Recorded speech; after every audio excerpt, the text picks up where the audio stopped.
Welcome back to Hexes, Haunts, and Howls. I'm your host, Cupcake.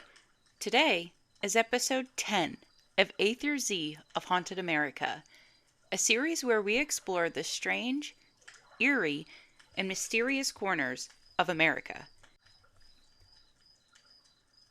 The road cut like a scar, the North Georgia mountains, narrow, winding, swallowed on both sides by dense, black forest. No streetlights, no houses, just the hum of tires on asphalt, and an occasional flicker of headlights catching tree trunks too close to the road. It was the kind of drive where you don't turn the radio on, where silence feels safer. Then, something moved. Not off in the distance, not deep in the woods, right there. A shape stepped across the road ahead, too tall, too fast to make sense of. The headlights caught it for a half a second, long enough to see it wasn't a deer. It didn't run.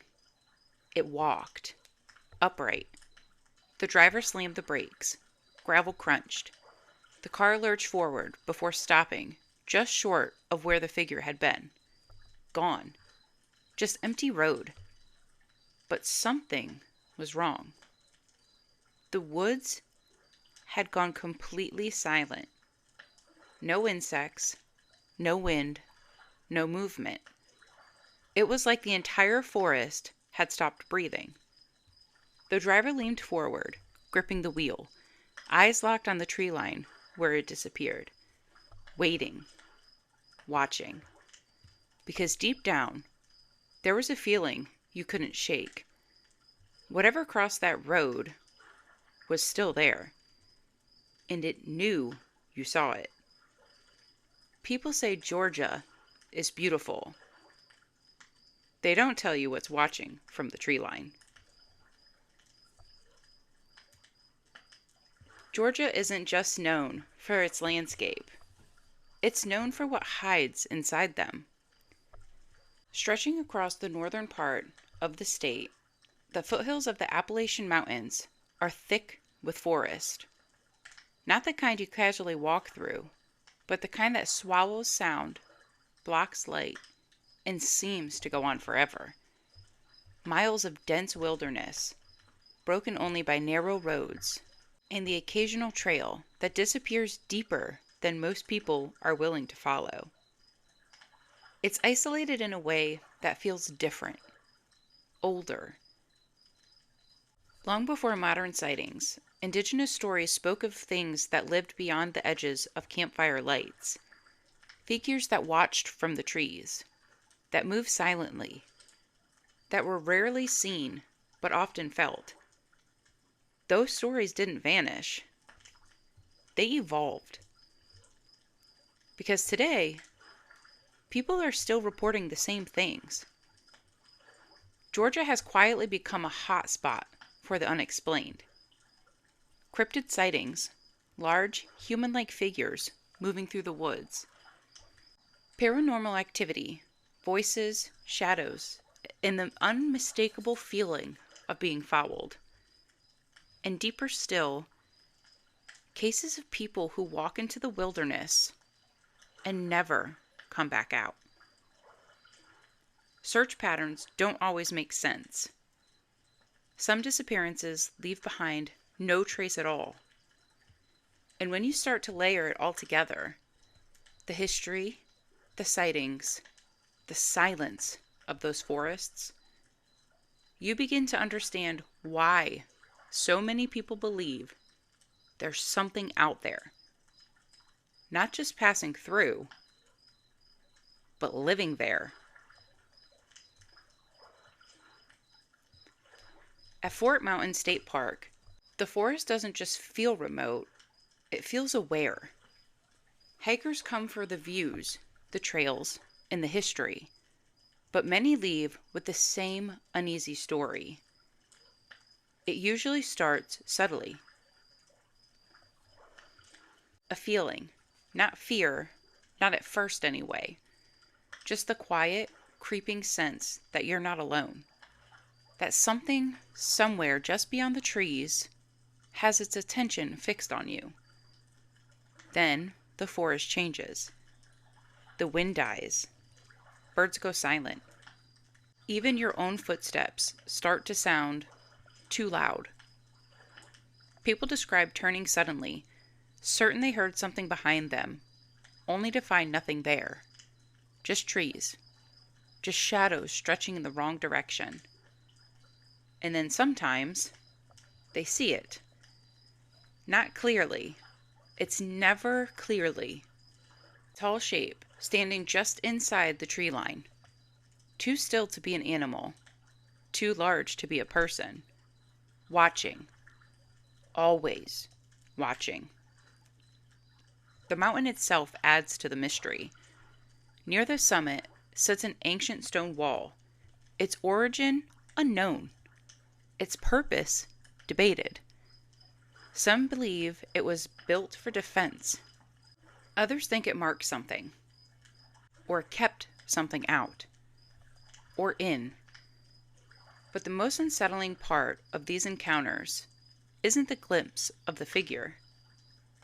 It's what comes before and after. The feeling of being followed along a trail. The silence that falls without warning. The uncertainty that whatever is out there isn't just passing through. It's been there. Waiting. This isn't a quick glimpse or a roadside sighting. Witnesses describe something that lingers. Something that watches for far too long and never fully reveals itself.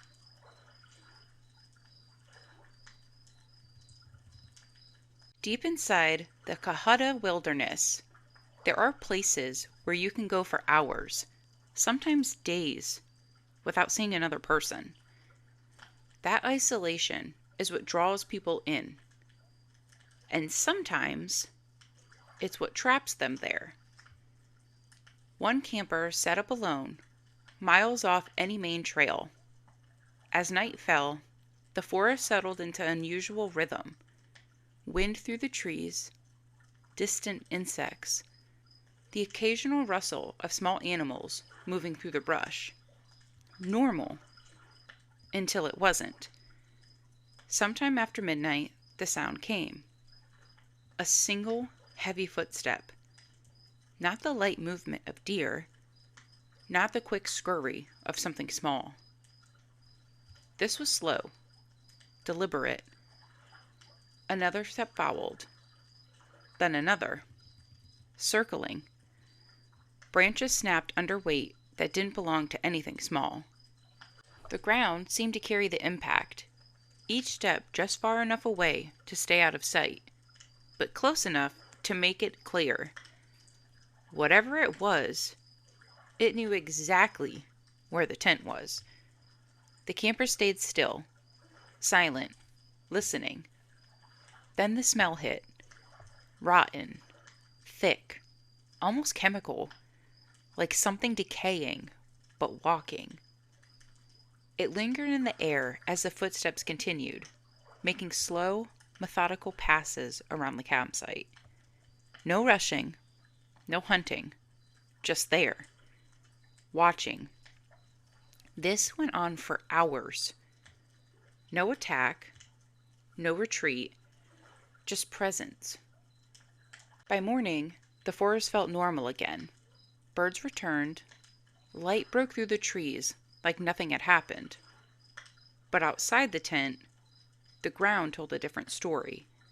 Large footprints pressed deep into the soil, space wider than any human stride. Too big, too heavy, and circling over and over again. This wasn't a distant sighting or a quick encounter. Whatever was out there stayed close, intentionally, not hiding, not fleeing, but lingering in a way that feels less like an animal, more like something aware of exactly what it was doing.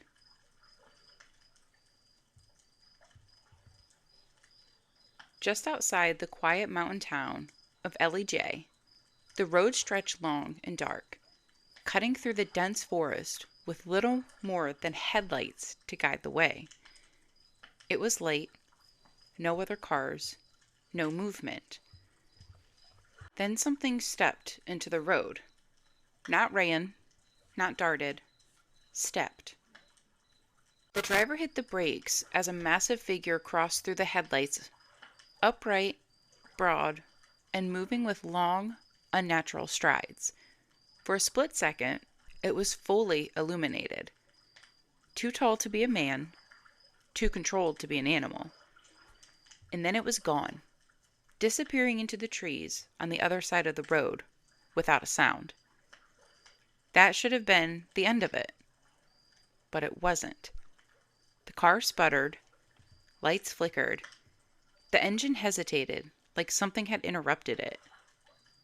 For a moment, it felt like the vehicle might die right there, stranded in the dark, in the exact place where that thing had just crossed. Then, just as suddenly, everything returned to normal. The engine steadied, the lights stopped flickering. The road was empty again. But the feeling didn't leave. That something had crossed in front of them, and it was now just beyond the trees. Still close, still watching. And what makes this encounter even more unsettling, it isn't the only one. Drivers in the area have reported nearly identical experiences over the years. Same type of figure, same stretch of road, same impossible size and silent movement. Different people, same story. This isn't an isolated incident. The consistency of these sightings across time, across witnesses, suggests something that returns to the same place again and again.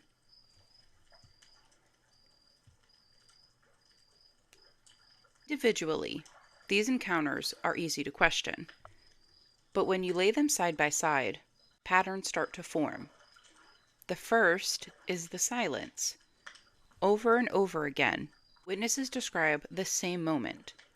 The forest going completely still. No insects, no birds, no wind moving through the trees. It doesn't fade out naturally. It stops.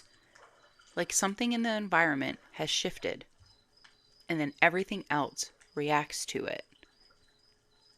Then comes the feeling. Before anything is seen, before there's a sound you can point to, there's that instinctive awareness, the sense that you're being watched, not casually, but intentionally. Like something has already noticed you and is choosing not to reveal itself. And when people do see something, it's never clear. Figures appear at the edge of vision, shapes that move just beyond full focus.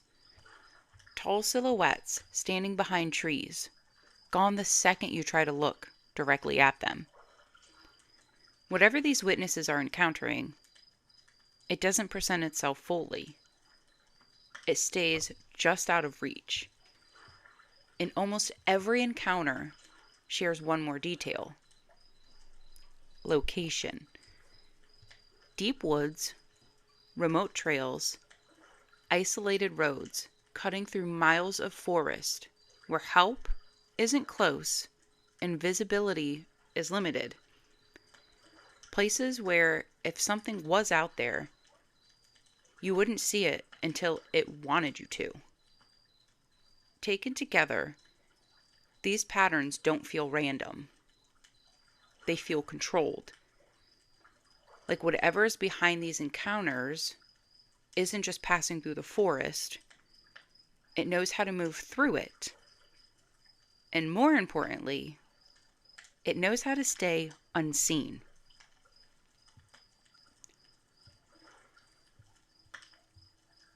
There's a theory that comes up again and again when you start digging into Georgia's wilderness encounters.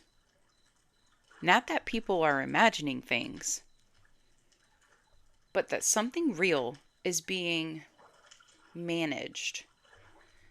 The idea is simple and unsettling.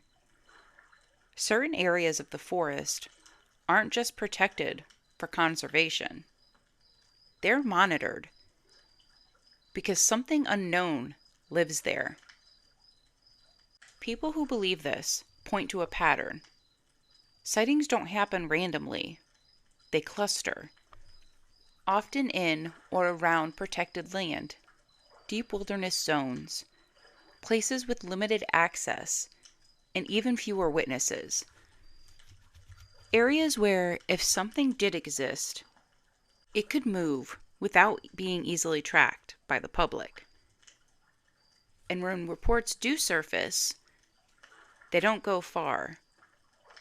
Witnesses say they're dismissed, ignored, written off quickly, sometimes without real investigation. Stories fade before they can gain traction. Then, there are the missing persons cases. Hikers, campers, experienced outdoorsmen. Some are found, some are not. And in certain cases, the explanations don't fully line up. Search areas that should have produced answers don't. That's where the theory deepens. Some believe agencies like the U.S. Forest Service are aware of unusual wildlife, something not officially recognized, and are quietly tracking it. Not announcing it, not confirming it, just managing it, keeping it contained, or maybe keeping people out of its path. Because the darkest version of this theory isn't about a single creature moving through the woods. It's about a population. Something established. Something that's been there long enough to remain hidden, but not gone. Not rare, just unseen. And if that's true, then the forests aren't empty. They're occupied.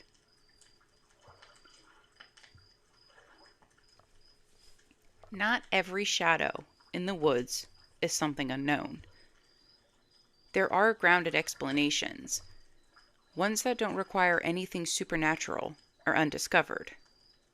Black bears, for example, are common in North Georgia, and when they stand upright, even briefly, they can reach heights that feel shockingly human.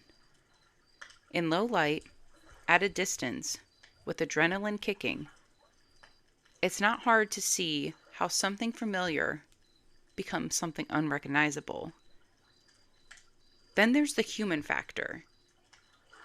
Stories grow, details shift. A strange moment becomes a clear memory, and over time, that memory can become something more dramatic than what was actually happening.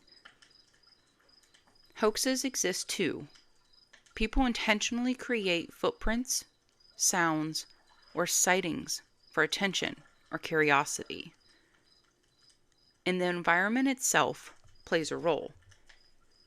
Deep woods, limited visibility, and isolation have a way of affecting perception. Your brain fills in gaps. Shadows stretch. Sounds travel strangely through trees. And when you're alone, especially at night, your instincts heighten everything. Fear sharpens the experience. It makes ordinary things feel intentional, personal. So when you look at these encounters through a skeptical lens, they don't point to something hidden in the forest. They point to how easily the forest can change what you think you're seeing. And sometimes, that's enough to explain everything.